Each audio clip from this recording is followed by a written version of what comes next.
एक गांव में एक किसान अपने दो बेटों के साथ रहता था। उसने एक घोड़ा पाल रखा था। एक दिन अचानक उसका घोड़ा मर गया। इससे किसान को बहुत दुख पहुंचा।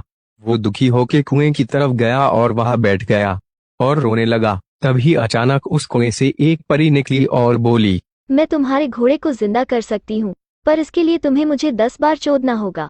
ये सुन के किसान खुश हो गया और बोला, हुए हुए हुए, एक तो मेरा घोड़ा जिंदा हो रहा है और फ्री में गुलामी भी मिल रही है। किसान ने परी को चोदना शुरू किया, पर वो सिर्फ उसे 5 बार ही चोद पाया। जैसे ही वो उसे छठी बार चोदने गया, थकान से उसकी मौत हो गई।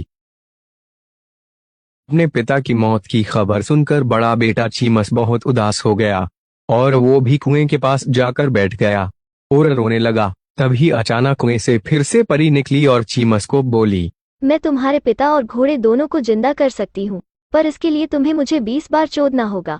चीमस भी ये सुन के खुश हो गया और परी को चोदने लगा। लेकिन वो भी परी को बस 15 बार ही चोद पाया और उसकी भी थकान से मौत हो गई।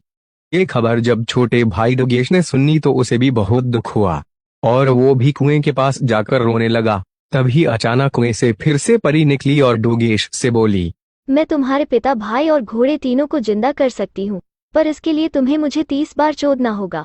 ये सुन के डोगेश भी खुश हो गया और परी को चोदने लगा। उसने परी को 10 बार, 20 बार, 30 बार चोद दिया। परी भी खुश हो गई, लेकिन डोगेश रुका नहीं और परी को चोदता रहा। परी ने उसे रुकने को कहा, पर वो रुका नहीं। ऐसा करते करते उसने परी को 50 बार चोद दिया, जिससे परी मर गई और परी के वादे के मुताबिक डोगेश का बाप, भाई और घोड़ा जिंदा हो गए। फिर डोगेश के बाप ने उससे पूछा कि तुमने ये कैसे किया। डोगेश मुस्कुराते हुए बोला, जब घोड़ा मर सकता है तो परी क्या चीज है।